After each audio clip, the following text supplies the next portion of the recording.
नमस्कार दोस्तों, मैं राजिका अग्रवाल आपकी साइंस टीचर एक बार फिर स्वागत करती हूं आपका इस मंच पे। आज का हमारा टॉपिक है फूड एंड न्यूट्रिशन, जिसमें अपन कवर करने वाले हैं कार्बोहाइड्रेट्स और फैट। लेकिन उससे पहले जल्दी से लाइक कर दीजिए और शेयर कर दीजिए सारी वीडियोस को, और जल्दी से सब्सक्राइब कीजिए हमारे चैनल सीएलटी मिशन ज्ञान को, जो आपको प्रोवाइड करता है एक बेहतर कंटेंट। चलिए जल्दी से टॉपिक पे आ जाते हैं, जिसका नाम है फूड एंड न्यूट्रिशन। भूख लग रही है, खाना खा लिया, एनर्जी मिल गई। अपनी बॉडी को काम करने के लिए किस चीज़ की रिक्वायरमेंट होती है? एनर्जी की रिक्वायरमेंट होती है। ये एनर्जी किससे मिलेगी? कुछ ना कुछ खाएंगे पिएंगे, उससे एनर्जी मिलेगी। अब जो अपनी बॉडी है किस फूड से किस टाइप की एनर्जी लेती है, कितनी एनर्जी उसको उस फूड से मिलती है जो हम खा रहे हैं। जैसे कुछ लोग हैं बहुत फ्रीक्वेंटली फास्ट फूड खाते हैं, तो उससे बॉडी के ऊपर क्या इम्पैक्ट पड़ता है। जितनी भी फूड और न्यूट्रिशन हम ले रहे हैं वो हमें कितनी एनर्जी दे रहा है, कितना वो हमारी बॉडी को बनाए रखने में, हमारी बॉडी को प्रोटेक्ट करने के काम में आ रहा है। ये सब चीज़ें जो है हमें इस टॉपिक के अंदर डिस्कस करनी है। सबसे पहले जो भी फूड और न्यूट्रिशन है, मतलब अपन किस किस रूप में इसको लेते हैं, तो देखो carbohydrates, protein, vitamins, mineral, fat, जितने भी फाइबर्स है, वाटर है, ये सारा जो है अपना क्या है? फूड है, अपना न्यूट्रिशन है, जिससे अपनी बॉडी को जो है वो एनर्जी मिलेगी, अपनी बॉडी जो है वो फॉर्म होगी और अपनी बॉडी को जो प्रोटेक्ट करेंगे। अपना जो फूड है, अपना न्यूट्रिशन है। तो सबसे पहले इनको डिवाइड करते हैं कि भाई कौन सा जो फूड है वो क्या काम करेगा। तो अपन ने कुछ भी खाना खाया, उससे एनर्जी मिली। एनर्जी देने का काम कौन कौन सी चीज़ें करेंगी? ये करते हैं कार्बोहाइड्रेट, फैट और प्रोटीन। अपनी बॉडी का जो फॉर्मेशन है वो किस किस से होगा? प्रोटीन से, मिनरल से और वाटर से। और जो प्रोटेक्ट करेंगे वो कौन कौन से पार्टिकल्स हैं, कौन कौन से मॉलिक्यूल्स हैं? वो है वाइटामिन्स, मिनरल, वाटर और प्रोटीन। ये है इनका कि भाई ये जो काम करते हैं, इनका जो वर्क है, उनके बेसिस पे इनका क्लासिफिकेशन। सबसे पहले अपन डिस्कस करेंगे कार्बोहाइड्रेट्स के बारे में। जो कार्बोहाइड्रेट्स है इन्हें हम क्या कहते हैं? इन्हें कहते हैं शर्करा। क्या कहते हैं? कार्बोहाइड्रेट्स को अपन बोलते हैं शर्करा, मतलब शुगर। ठीक है, क्या बोलेंगे? शुगर। तो जितनी भी मीठी चीज़ें हैं वो क्या है सर?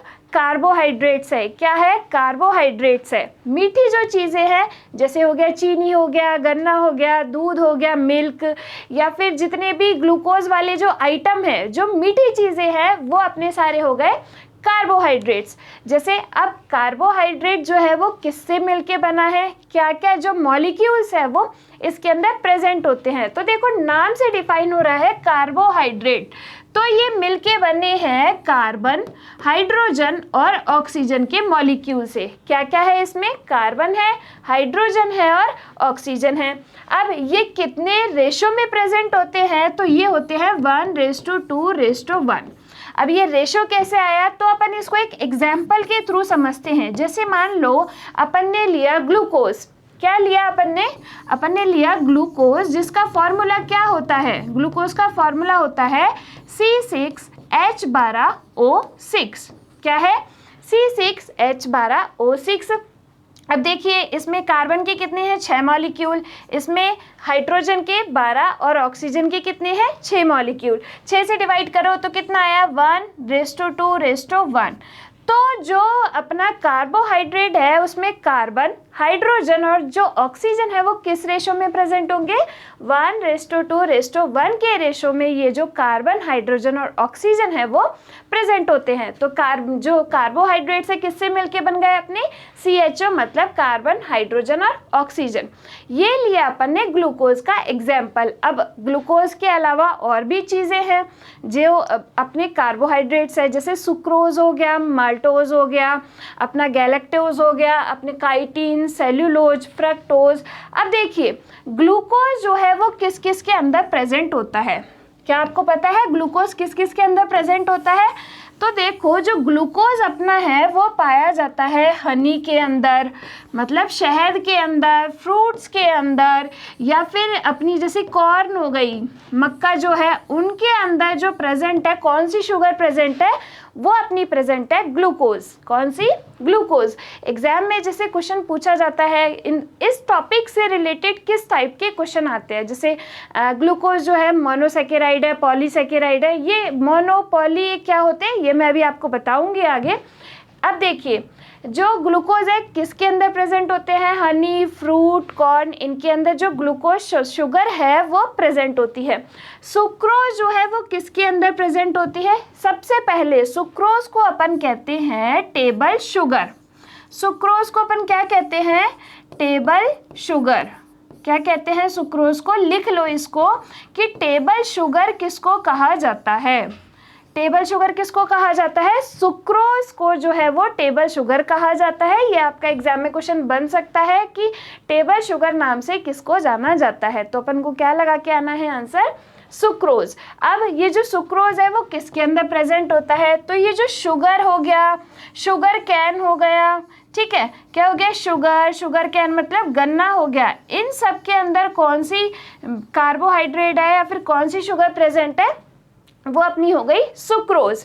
माल्टोज किसके अंदर प्रेजेंट होते हैं? जो अंकुरित अनाज होते हैं, जैसे चने वगैरह को अपन भिगो के रख देते हैं तो वो 1-2 दिन में अंकुरित हो जाते हैं, तो उनके अंदर कौन सी शुगर होती है अपनी? उनके अंदर होती है अपनी माल्टोज शुगर। फ्रक्टोज को अपन कहते हैं फ्रूट शुगर। फ्रक्टोज को अपन क्या कहते हैं? फ्रक्टोज को अपन कहते हैं फ्रूट शुगर। फैसे फ्रक्टोज, फैसे फ्रूट रहेगा याद कैसे? फैसे फ्रूट, फैसे फ्रक्टोज। तो फ्रक्टोज को अपन कहते हैं फ्रूट शुगर, क्योंकि ये सबसे ज़्यादा पाई जाती है फलों के अंदर, फ्रूट्स के अंदर जो है फ्रक्टोज शुगर वो प्रेजेंट होती है, इसीलिए अपन इसको कहते हैं फ्रूट शुगर। ठीक है। लैक्टोज अपना जो है वो किसके अंदर प्रेजेंट होता है? मिल्क के अंदर। मिल्क के अंदर कौन सी शुगर प्रेजेंट होती है? लैक्टोज। अगर आपको याद हो तो हमने पढ़ा था कि दूध से जब दही बनाते हैं तो उसके अंदर कौन सा बैक्टीरिया रहता है? लैक्टोबैसिलस बैक्टीरिया रहता है, याद है आपको? और दही के अंदर कौन सा अपना एसिड है? लैक्टिक एसिड है। तो बस लैक्टोज को अपन को किससे रिलेट करना है? मिल्क से। किससे? मिल्क से। दूध के अंदर कौन सी शुगर प्रेजेंट है अपनी? लैक्टोज। अब ये सेल्यूलोज, ये किस में प्रेजेंट है? तो ये जो सेल्यूलोज होती है वो पादपों की और ये जो वेजिटेबल्स है उनकी कोशिका भित्ति में पाई जाती है। किस में? पादपों की कोशिका भित्ति में जो शुगर पाई जाती है उसे अपन कहते हैं सेल्यूलोज। और जो ये सेल्यूलोज है इसको हमारी बॉडी जो है वो पचा नहीं सकती। याद रहेगा, सेल्यूलोज किस में पाई जाती है? पादपों की कोशिका भित्ति में पाई जाने वाली जो शुगर है उसे अपन कहते हैं सेल्यूलोज। किस में?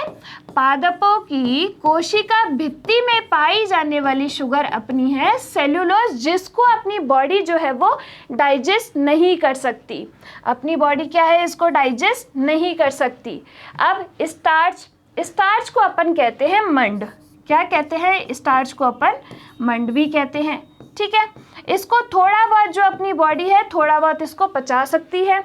काइटिन, ये जो काइटिन है इसको अभी अपनी बॉडी जो है वो डाइजेस्ट नहीं कर सकती। और ये काइटिन किस में प्रेजेंट होती है? आपने देखा होगा मछली के ऊपर जो स्किन लगी रहती है, तो जब जो लोग मच्छी खाते हैं वो उस स्किन को निकाल के फिर मच्छी खाते हैं, तो जो वो स्किन है वो काइटिन की बनी होती है।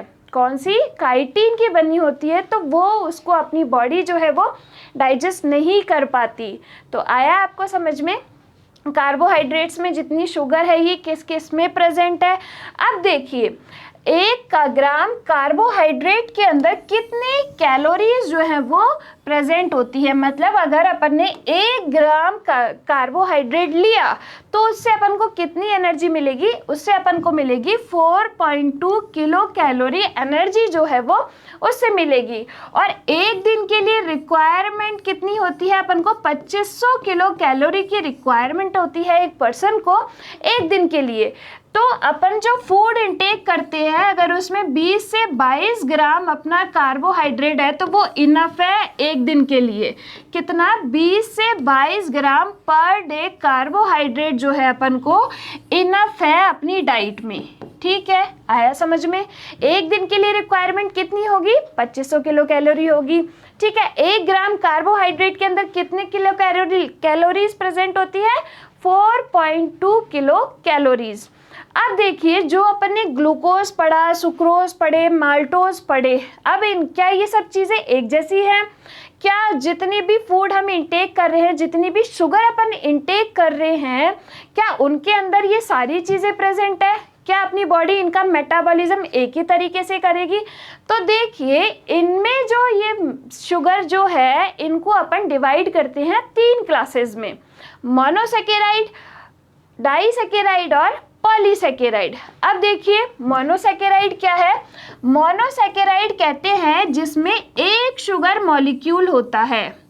शर्करा का केवल एक जो मॉलिक्यूल है वो प्रेजेंट होता है, उसे अपन कहते हैं मोनोसैकेराइड। क्या कहेंगे अपन उसे? मोनो। मोनो मतलब एक, मोनो का मतलब होता है एक, डाई का मतलब होता है 2। क्या होता है? डाई का मतलब होता है 2 और पॉली का मतलब होता है 2 से ज़्यादा। क्या होता है? पॉली का मतलब 2 से ज़्यादा। तो अब देखिए, मोनोसैकेराइड के अंदर शुगर मॉलिक्यूल कितने हुए? 1 शुगर मॉलिक्यूल हुए। डाइसैकेराइड के अंदर कितने शुगर मॉलिक्यूल हुए? 2 शुगर मॉलिक्यूल हुए। मतलब इसके अंदर जो शुगर प्रेजेंट होगी, मतलब इसके अंदर जो एग्जाम्पल आएंगे उनमें क्या होगा? वो शुगर कितने मॉलिक्यूल से बनी होगी? शुगर के 2 मॉलिक्यूल से बनी होगी। अब पॉलीसैकेराइड, पॉलीसैकेराइड में क्या होगा कि 2 से ज़्यादा जब शुगर मॉलिक्यूल आपस में कंबाइन करेंगे तो वो क्या बनाएंगे? पॉलीसैकेराइड। क्या बनाएंगे? पॉलीसैकेराइड। अब देखो, सबसे पहले अपन आते हैं मोनोसैकेराइड पे। किस पे आते हैं अपन? मोनोसैकेराइड। अब ये जो मोनोसैकेराइड है इसका एग्जाम्पल है ग्लूकोज। क्या है अब इसका एग्जाम्पल? ग्लूकोज, जिसका फॉर्मूला होता है C6H12O6। क्या होता है? C6H12O6 इस ग्लूकोज का फॉर्मूला है। अपनी बॉडी जिसका मेटाबॉलिज्म करती है जिस कार्बोहाइड्रेट का, वो है अपना ग्लूकोज। अपनी बॉडी किसका मेटाबॉलिज्म करेगी? ग्लूकोज का। अब आपके दिमाग में एक क्वेश्चन आ रहा होगा कि भाई अपन तो तरह तरीके का फूड खा रहे हैं, सारे तरह की शुगर ले रहे हैं, तो जो शुगर अपन ले रहे हैं, जो कार्बोहाइड्रेट्स अपन ले रहे हैं, फिर बॉडी उसको कैसे पचाएगी जब केवल वो ग्लूकोज का ही मेटाबॉलिज्म कर रही है? तो इस टाइप का जो कार्बोहाइड्रेट अपन ले लेंगे उसको कैसे अपनी बॉडी पचाएगी? तो देखो, जो ग्लूकोज है उसको पहले अपन देखेंगे कि ग्लूकोज को अपनी बॉडी किस तरीके से डाइजेस्ट करती है। ठीक है, ग्लूकोज का जो मेटाबॉलिज्म है वो बॉडी के अंदर कैसे होगा? तो देखो, जैसे अपन ने कॉर्न खाई, ठीक है, कॉर्न ली अपन ने, इंटेक की, उससे अपन को क्या मिलेगा? ग्लूकोज मिलेगा। अब ये जो ग्लूकोज है वो बॉडी के अंदर एंटर किया, ठीक है, बॉडी के अंदर एंटर करके क्या होगा? ये अक्रॉस स्मॉल इंटेस्टाइन ये अपनी ब्लड स्ट्रीम में जाके मिक्स हो जाएगा। किसके थ्रू? स्मॉल इंटेस्टाइन से होते हुए ये अपनी ब्लड स्ट्रीम में मिक्स हो जाता है। किस में मिक्स हो जाता है? ब्लड स्ट्रीम्स में मिक्स हो जाता है और ये जो सारी सेल्स है उन तक जो है वो डिलीवर हो जाता है। अब देखो, ये ग्लूकोज क्या करेगा? सबसे पहले बॉडी में जाके ये करेगा स्टिमुलेट इंसुलिन को। किसको स्टिमुलेट करेगा? ये अपना स्टिमुलेट करेगा इंसुलिन को। अब आप लोग पूछेंगे कि भाई इंसुलिन क्या है, इसका इसमें क्या रोल है, ये इसको स्टिमुलेट क्यों करता है? तो इसके पीछे भी एक रीज़न है। सबसे पहले इंसुलिन जो है वो कहाँ से रिलीज होता है? ये बताइए, कौन सी सेल है जो इसको रिलीज करती है? कौन सी सेल है? बीटा पैनक्रियाटिक सेल्स जो है वो किसको रिलीज करती है, इंसुलिन को रिलीज करती है। और इसको स्टिमुलेट कौन करेगा, अपना ग्लूकोज जो है वो स्टिमुलेट करेगा भाई इस इंसुलिन को। अब इस इंसुलिन को क्यों स्टिमुलेट किया, क्यों ये अपने इसके साथ आया, तो ये जो ग्लूकोज है इसके मेटाबॉलिज्म के लिए जो इंसुलिन है वो नीडेड होता है, रिक्वायर्ड होता है। इसी वजह से ये ग्लूकोज इस इंसुलिन को स्टिमुलेट करता है। आया समझ में? ये जो इंसुलिन है ये क्या करेगा, ब्लड शुगर का जो लेवल है उसको मेंटेन रखता है। इसी वजह से ये जो ग्लूकोज है इस इंसुलिन को स्टिमुलेट करेगा। इंसुलिन कौन सी सेल्स रिलीज करती हैं, तो जो अपनी बीटा पैनक्रियाटिक सेल्स जो होती हैं इस इंसुलिन को क्या है, ये रिलीज करती हैं। आ गया समझ में? तो अब ये जो ग्लूकोज है ये जाएगा और अपनी ब्लड स्ट्रीम में जाके मिक्स हो जाएगा और सारी सेल्स तक ये जो है वो डिलीवर हो जाएगा। ठीक है, आया समझ में? अपनी और उससे अपनी बॉडी को जो है वो एनर्जी मिल जाएगी। लेकिन अब इसमें एक चीज़ और आती है कि भाई जब ये ग्लूकोज है ये बॉडी के अंदर चले गया, तो जब अपन ने खाना खाया, जितनी एनर्जी अपन ने को रिक्वायरमेंट है अपन ने उस अकॉर्डिंग फूड लिया, लेकिन मान लो ज़्यादा खाना खा लिया, उतनी एनर्जी अपन को चाहिए नहीं, तो ये जो ग्लूकोज है ये किस फॉर्म में बॉडी के अंदर स्टोर करके या स्टोर रहता है। आप सभी को पता है सेविंग्स बहुत ज़रूरी है, तो इन फ्यूचर जब अपन को एनर्जी की रिक्वायरमेंट रहेगी तो ये किस रूप में ये जो ग्लूकोज है वो अपना बॉडी के अंदर स्टोर रहता है। तो देखो ये जो अपना ग्लूकोज है ये अपना स्टोर रहता है ग्लाइकोजन के रूप में। कहाँ, किस रूप में? ये जो अपना ग्लूकोज है ये अपना स्टोर्ड रहता है ग्लाइकोजन के रूप में। और ये कहाँ पे स्टोर्ड रहता है, अपना लीवर में या फिर कहाँ पे, मसल्स के अंदर, या तो लीवर में और मसल्स के अंदर ये अपना जो ग्लाइकोजन है वो स्टोर्ड रहता है। इसको लिख लो, इसको लगा लो कि जो ग्लूकोज है किस फॉर्म में बॉडी के अंदर स्टोर रहता है, तो किस फॉर्म में रहता है, ग्लाइकोजन के रूप में रहता है। और कहाँ पे रहता है, अपना लीवर के अंदर, मसल्स के अंदर जो है अपना ये ग्लाइकोजन है वो स्टोर्ड रहता है। अब इस ग्लूकोज को ग्लाइकोजन में चेंज करने का काम कौन करेगा, बताओ जरा। इस ग्लूकोज को ग्लाइकोजन में चेंज करने का काम करता है हेक्सोकाइनेज।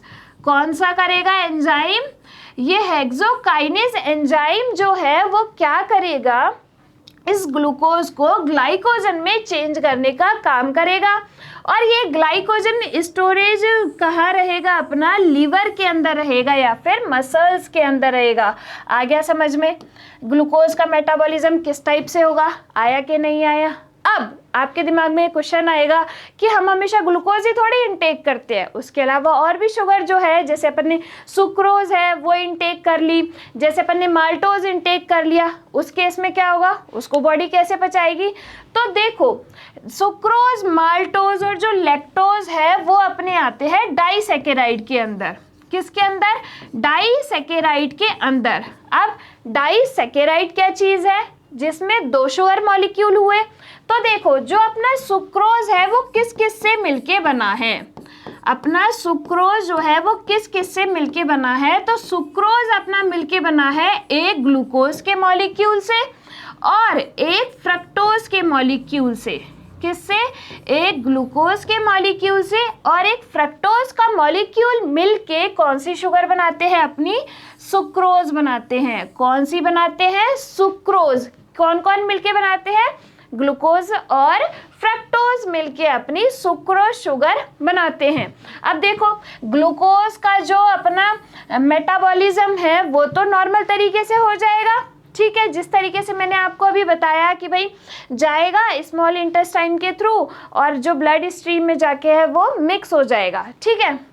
अब बात आएगी कि भाई फ्रक्टोज अपन ने लिया, ठीक है, फ्रक्टोज मतलब फ्रूट शुगर। फ्रूट शुगर अपन ने ली तो इसको बॉडी कैसे पचाएगी, ये ऑल्दो है तो मोनोसैकेराइड, लेकिन अपनी बॉडी केवल किसको पचाती है, किसका मेटाबॉलिज्म करती है, ओनली ग्लूकोज का मेटाबॉलिज्म करती है। तो अब ये फ्रक्टोज को अपनी बॉडी किस तरीके से जो है वो पचाएगी, इसका मेटाबॉलिज्म कैसे होगा। तो देखो ये जो फ्रक्टोज है जब बॉडी के अंदर गया, ठीक है, तो इसका मेटाबॉलिज्म ग्लूकोज की तरह तो होगा नहीं, तो अपना जो लीवर है वो क्या काम करेगा, इस फ्रक्टोज को चेंज कर देगा ग्लूकोज के अंदर। फ्रक्टोज को ग्लूकोज के अंदर चेंज करने का काम कौन करेगा बच्चों, जल्दी से बताओ। इसमें जो अपना लीवर है वो क्या करेगा, इस फ्रक्टोज को, फ्रक्टोज शुगर को ग्लूकोज शुगर में कन्वर्ट कर देगा। इसको भी लिख लो कि अपना फ्रक्टोज शुगर ग्लूकोज शुगर में कन्वर्ट कैसे होगी, तो किसके थ्रू होगी, वो होगी अपनी लीवर के थ्रू। आया समझ में। तो जब वो ग्लूकोज में कन्वर्ट हो गया तो नॉर्मली जैसा मैंने आपको मेटाबॉलिज्म बताया उस तरीके से उसका मेटाबॉलिज्म हो जाएगा। होगा कि नहीं होगा, चीज़ें आई कि नहीं आई समझ में। अब देखिए यहाँ पे अपन ने फ्रक्टोज का हो गया, ग्लूकोज का हो गया, अब सुक्रोज जो है इन दोनों से ही तो मिलके बनी है। तो जब इन दोनों का हो गया तो सुक्रोज अपनी जो बॉडी है उसको पचा जाएगी। जो अपना माल्टोज है ये किस किस से मिलके बना है, तो अपनी जो माल्टोज शुगर है वो मिलके बनी है दो ग्लूकोज के मॉलिक्यूल से। दो ग्लूकोज के मॉलिक्यूल मिलके आपस में कौन सी शुगर बनाते हैं, वो अपनी बनाते हैं माल्टोज शुगर। कौन सी शुगर, माल्टोज शुगर जो है वो दो ग्लूकोज के मॉलिक्यूल से बनी है। सुक्रोज जो है वो अपनी किससे बनी थी, एक अपनी बनी थी ग्लूकोज के मॉलिक्यूल और दूसरा फ्रक्टोज के मॉलिक्यूल ने मिलकर अपन की बनाई थी टेबल शुगर यानी कि सुक्रोज। और माल्टोज किस किस से मिलके बना है, तो माल्टोज अपना बना है दो ग्लूकोज के मॉलिक्यूल से।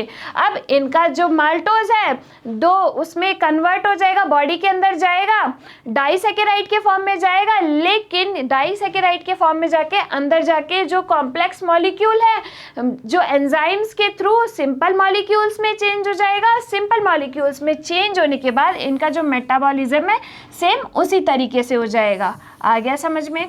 अब देखो अपनी जो लैक्टोज शुगर है वो किसके अंदर प्रेजेंट है, लैक्टोज अपनी मिल्क के अंदर प्रेजेंट है।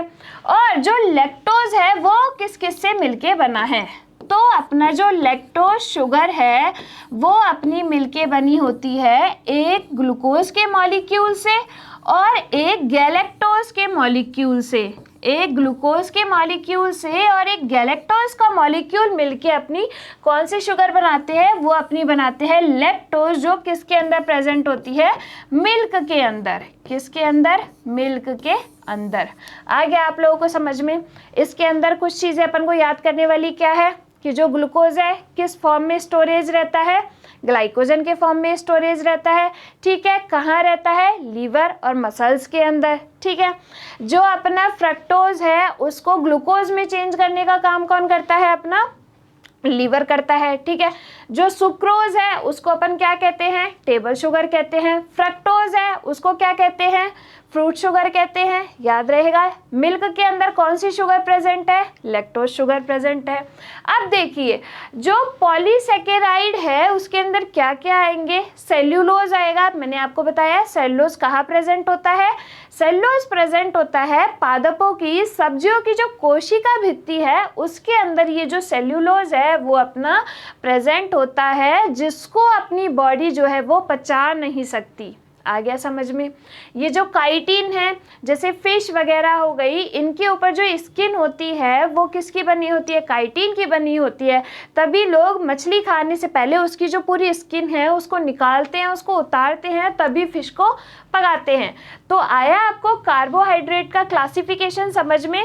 ठीक है, उनको उनके मॉलिक्यूल के बेसिस पे 3 क्लासेस में जो है वो डिवाइड किया गया है। अपनी बॉडी किसको पचाती है, किसका मेटाबॉलिज्म अपनी बॉडी के अंदर रहता है, ग्लूकोज का। ठीक है, आ गया समझ में ये सारी चीज़ें। अब देखिए ग्लूकोज ग्लाइकोजन के रूप में स्टोर रह रहा है, भविष्य में ऊर्जा प्रदान करता है। जितना फूड अपन ने खाया तो वो सारे एनर्जी हैंड टू हैंड हम थोड़ी यूज में ले लेते हैं। तो वो जो ग्लूकोज है ग्लाइकोजन के रूप में स्टोरेज रहेगा अपने लीवर के अंदर, मसल्स के अंदर, जो क्या करेगा इन फ्यूचर जब भी अपन को एनर्जी की रिक्वायरमेंट होगी तब वो उसको यूज में ले लेगा।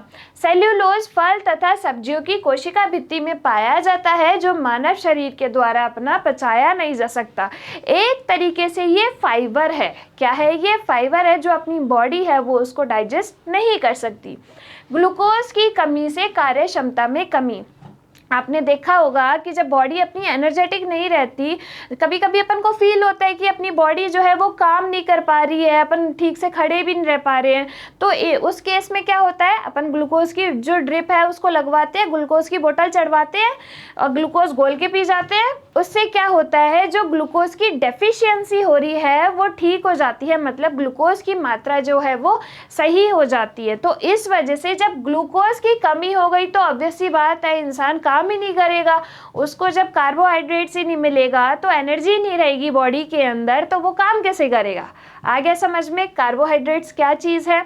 1 ग्राम कार्बोहाइड्रेट के अंदर कितने अपनी कैलोरीज प्रेजेंट थी, तो 1 ग्राम कार्बोहाइड्रेट के अंदर अपनी कैलोरीज प्रेजेंट थी 4.2 किलो कैलोरीज। कितनी? 4.2 किलो कैलोरीज। अब देखिए, जब अपन ये नॉर्मल शुगर लेते हैं, जैसे अपने फ्रक्टोज लिया, फ्रूट्स वगैरह खाए, तो वो तो अपनी बॉडी के लिए ठीक है। लेकिन अगर मान लो कि आप बहुत ज़्यादा ये प्रोसेस्ड फूड जो है वो इनटेक कर रहे हैं, प्रोसेस्ड फूड जैसे अपना हो गया ये केन्स में जो लिक्विड फॉर्म में ये कोको कोला वगैरह जिसमें भी फ्रक्टोज जो है वो प्रेजेंट है, ऐसे कुछ लिक्विड्स जो है वो अपन ले रहे हैं, या फिर चॉकलेट्स हो गई, कैंडीज हो गई, ये अगर अपन बहुत ज़्यादा क्वांटिटी में खा रहे हैं, बहुत ज़्यादा खा रहे हैं, तो उससे क्या होता है कि भाई बॉडी के अंदर क्या है, ये जो शुगर लेवल है, कार्ब्स का लेवल है वो बढ़ जाएगा। तो उससे क्या होता है, कुछ जो लीवर डिजीज़ होती है वो कॉज हो जाती है, कुछ मेटाबॉलिक जो डिजीज़ है वो अपनी बॉडी के अंदर कॉज हो जाती है। इसी वजह से जो कार्बोहाइड्रेट्स है वो बहुत ही लिमिटेड मात्रा में लेने चाहिए। तो इसीलिए 20 से 22 ग्राम पर डे कार्बोहाइड्रेट जो है वो अपना इनफ होता है अपनी बॉडी के लिए। कितना? 20 से 22 ग्राम जो कार्बोहाइड्रेट है वो अपना इनफ है एक दिन के लिए अपनी बॉडी के लिए। अपने फूड में जो अपन न्यूट्रिशन ले रहे हैं, जो फूड अपन खा रहे हैं, उसके अंदर इतना कार्बोहाइड्रेट जो है वो इनफ है। आ गया समझ में कार्बोहाइड्रेट्स क्या होते हैं, ये किस किस में प्रेजेंट होते हैं, और किस तरीके से जो है अपना कार्बोहाइड्रेट का मेटाबॉलिज्म बॉडी के अंदर होता है। सेकंड अपना आता है फैट यानी कि वसा। क्या कहते हैं इसको? फैट यानी कि वसा। अब ये जो वसा है ये किस किस के अंदर प्रेजेंट होती है? सबसे पहले जो चिकनी चीज़ें हैं वो अपन को क्या होती है?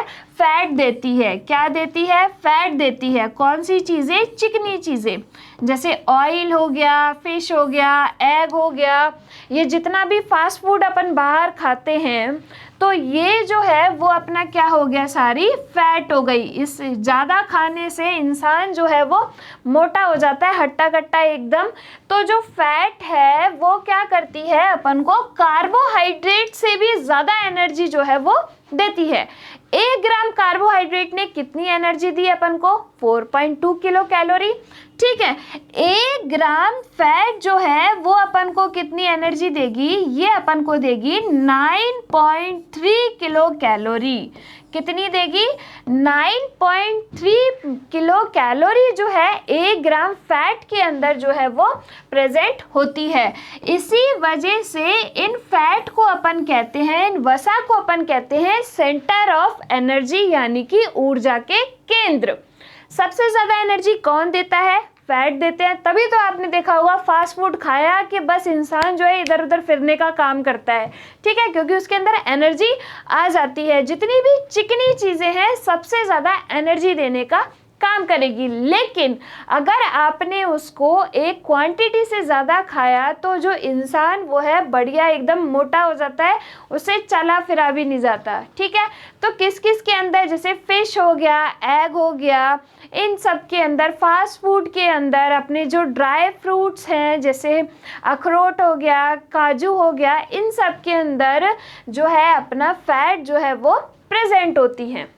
देखिए, ऊर्जा के केंद्र कहलाते हैं क्योंकि सबसे ज़्यादा एनर्जी अपन को किससे मिलती है? अपन को फैट से मिलती है, 9.3 किलो कैलोरी। आया समझ में।